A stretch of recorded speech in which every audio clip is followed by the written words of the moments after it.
Bueno, oraingoan trokela diseinatzerakoan jarraitu ditugun pausoak azalduko ditugu eta azalpena erabiliko dugu trokelaren atal nagusiak ere non zeintzuk diren adierazteko eta euren bete beharra zeiten ere azaltzeko.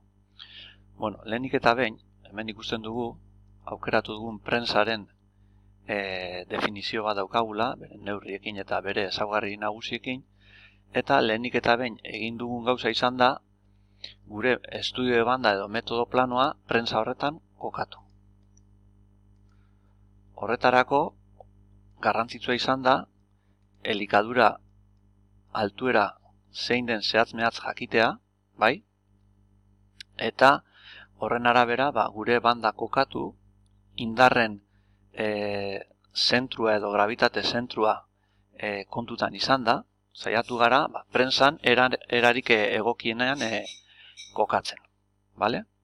Behin kokapen hori eginda eta erreferentzi moduan trokela hasi gara beko multzotik diseinatzen eta nolabait esateko eraikitzen. Bai? Beko atal honek 3 atal nagusi ditu. Alde batetik matrizetxeen multzoa, beste alde batetik trokelaren beko oinarriaren multzoa, eta azkenik trokel hori prentsara egokitzeko erabiltzen dugun galdatutako oinarri nagusia. Bale? Baina gure diseinu prozesuan hasi gara banda hori erreferentzitzat hartuta, matrizetzen multzoa diseinatuz eta eraikiz. Erreferentzi moduan, ebakidura matrizetxea erabili dugu, bai?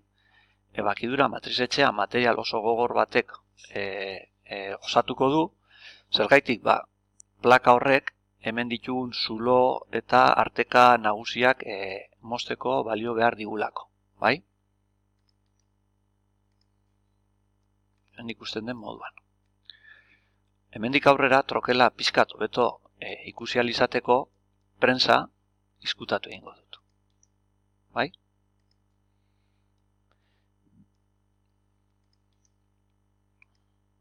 Vale. Hemen ikusten da nola matrizetxe hori diseinatu dugun xafla erreferentzi moduan hartuta.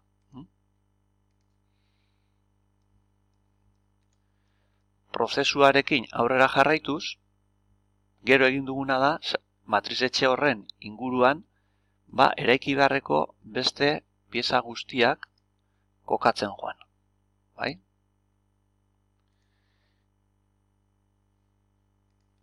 Bai, hemen beste pieza batzuk izkutatuko ditugu pixka bat gauzak hobeto ikusi ahal izateko, baina ikusten den moduan hemen xafla lehenik eta behin trokelean kokatzen saiatu behar gara nola zentratuz eta mugitu behar den pasoa ere zehazteko elementuak azalduz, bai?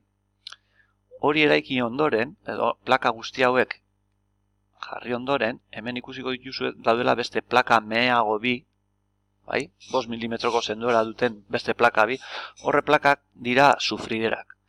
Sufriderak zertarako, nola matrizetxe hauek material gogorrekoak izango diren, kolpen ondorioz, matrizetxe hauek, plaka hauek, beko oinarrian sartuko ziren. Hori ekiditzeko sufridera plaka bi jartzen dira, bai? Bueno, hauek izango lirateke eraiki behar genituzken elementuak, bai? Bale? Elementu nagusiak.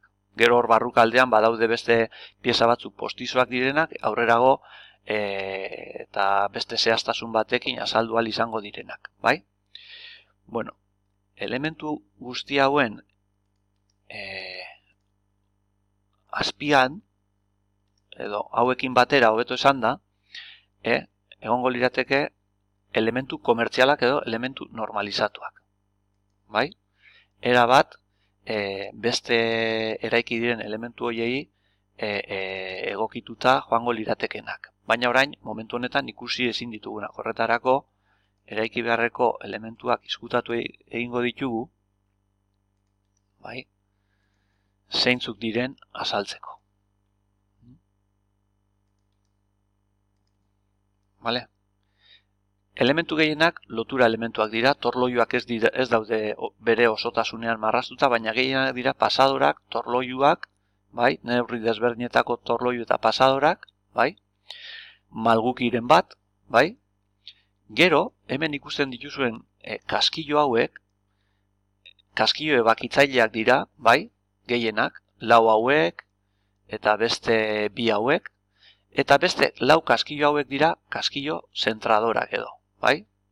Xafla zentratzeko erabiltzen ditugun elementu normalizatuak. Eta hemen ikusten dituzuen torloiu edo esparrago bi hauek dira pasoa zehazten lagunduko diguten beste zentradore bi, bai? Zentradore lateral bi. Eta hauek izango lirateke matrizetxearen multzo horren barruan egongo lirateken elementu normalizatuak, bai? Eta multzo hori honela osatuta geratuko litzateke. Multzo hori non doa? Bueno, multzo hori doa beko plakaren gainean, bai? Eta beko plaka honek era berean ditu eraiki beharreko beste elementu batzuk eta adibidez plaka bera, ikusten da, nola matrizetxeen multzoa plaka horren gainean kokatuta dagoen. Plaka horren gainean gero beste lau pieza zilindriko hauek kokatuko ditugu, bai? Elementu horiek tope de zierreak dira, da trokela edo prentsak zarratzen duenean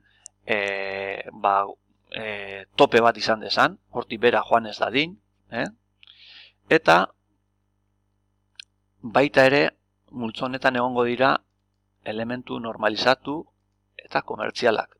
Hala nola,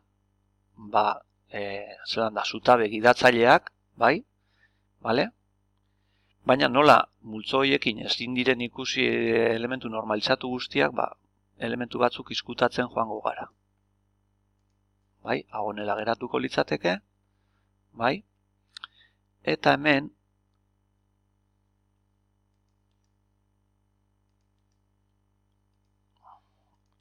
aterako ditugu multzo horretan joango lirateken elementu normalizatuak. Oso gutxi dira, gehienak lotura torloiu batzuk, bai? Eta hemen grisez adierazten diren elementu hauek. Elementu gris hauek dira muñekillak. Muñekillak dira pasadoren funtzio berbera betetzen duten beste elementu bi, non horrelan lortzen dugun pixu askoko piezak euren artean kokatzea eta zentratzea. Kasu honetan guk egingo duguna da trokel osoaren multzoa beko oinarrian kokatu. Eta hori, kokapen hori ahalik eta zehatzena izateko elementu bi hauek erabiliko ditugu, muñekillak, bale? Momentuz eraikita daukaguna zer izango litzateke? Guzti hau, beko oinarria, multzoa eta matrizetxeen multzoa, bai? Hemen lehen ez duguna aipatu, baina hemen matrizetxeen multzo honetan tolezdura prozesu desberdinak egiteko eta eraikuntza errasteko, tolesteko matrize hauek pieza desberdinetan mekanizatuko dira. Vale? Bueno. Horren ondorion zer geratzen zaigu? Trokela prentsara egokitzeko falta zaigun beste elementua, eta da adaptazio edo egokitze oinarria. Kasu honetan, hau, bigarren erronkan egiteko lan bat izango litzateke, eta plaka honen funtzioa oso garrantzitsua da. Alde batetik, trokela prentsara egokitzen dugu, trokela prentsan kokatzeko lagungarria izango zaigu, eta beste alde batetik funtzio oso garrantzitsu bat, eta da prozeduran sortzen den txatarra guztia ebakuatzen lagundu behar digu, bai? Horretarako elementu referente moduan jarri ditugu bandeja batzuk, bai? Txatarra hori eta pieza bera nondik aterako den adierazteko, bai? Bueno, guzti hau egin ondoren, orain saiatuko gara trokelaren goiko multzoa azaltzen. Vale? Goiko multzo horretan, hurrengo azpimultzoa izango zen plaka zapaltzailea. Bai? Horretarako beko multzoa izkutatuko dugu, xafla aterako dugu, eta plaka zapaltzailea bera nola kokatuta joango den azalduko dugu. Bai?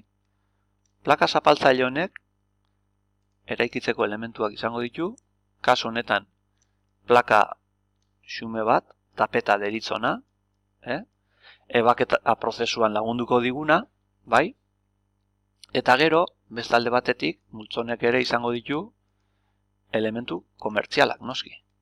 Kasu honetan, elementu komertzial edo nahiko elementu garrantzitsuak. Plaka zapaltzaileak zertan laguntzen digu? Ebakidura prozesua era zehatz batean egiteko ezinbestekoa da, txapa zapaltzea gero ongi ebakitzeko, eta nola ebakitako txapak puntzoiekin igoteko joera daukan, erausketa indar hori egiteko ere, edo banatze indar hori egiteko ere balio digu. Horretarako, kasu honetan erabili ditugu 4 zilindro, gasesko zilindro, erausketa indar hori egiten lagunduko digutenak. Gero hemen ikusten dituzuen torloio hauek tiranteak dira zertarako, prensa gora igotzen duenean, plaka zapaltzailearek ere goiko multzoarekin batera gora igoten laguntzeko, bai? Eta honek izango lirateke, azpi multzo honetan ditugun elementu garrantzitsuenak. Baita ere hemen ikusiko dituzue kaskillo batzu daudela, kaskillo horiek dira beko aldearekin lotura egiteko erabiliko diren elementuak, hau da, zutabeak kaskillo horien barruan sartuko dira, goiko multzoa edo goiko partea ondo gidatuta joan dadin trokel horretan, bai? Eta azkenik geratzen zaigu, azkenengo azpi multzoa eta garrantzitsuenetariko bat da goiko plakaren azpi multzoa. Kasu honetan, goiko plaka bera izango dugu, bai?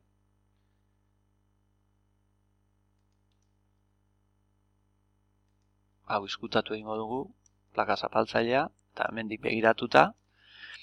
Gero, azpimultzo honetan noski betiko moduan eraiki beharreko elementu guztiak izango ditugu, kasu honetan elementu normalizatu egin hasi naiz, goiko kaskilloak, zentratzeko puntzoiak, eta gero mozteko puntzoi zilindrikoak ere hemen ditugu, bai? 8ko diametroko puntzoi 2 eta 6 eta 5 milimetroko diametroa duten beste 4 puntzoi ebakitzaile hauek. Beste 4 puntzoi hauek dira puntzoi zentratzaileak. Xafla trokelean zentratzen laguntzeko ezinbestekoak direnak. Bai? Eta gero, geratzen zaigu, elementu edo azpimultzo garrantzitsuenetaiko bat. Da, puntzoiak eta puntzoi horiek lortzeko izango ditugun plakak. Plaka bi hauek puntzoi etxeak dira, eta goiko plaka bi horiek dira lehen aipatu ditugun sufriran antzeko puntzoiak. Bale? Eta azkenik ikusten ditugun 4 elementu zilindriko handi hauek dira, lehen aipatu ditugun azpiko tope de cierren bikoteak edo esateko, ez? Trokela sarratzerakoan, guk nahi dugun neurria gehienez sarratzeko. Bai? Eta hemen egongo zan nolabait gutxi gora bera azalduta, guk edo zuek diseinatu behar duzuen trokelaren atal eta ezaugarri nagusiak. Esperot zuentzako lagungarria izatea.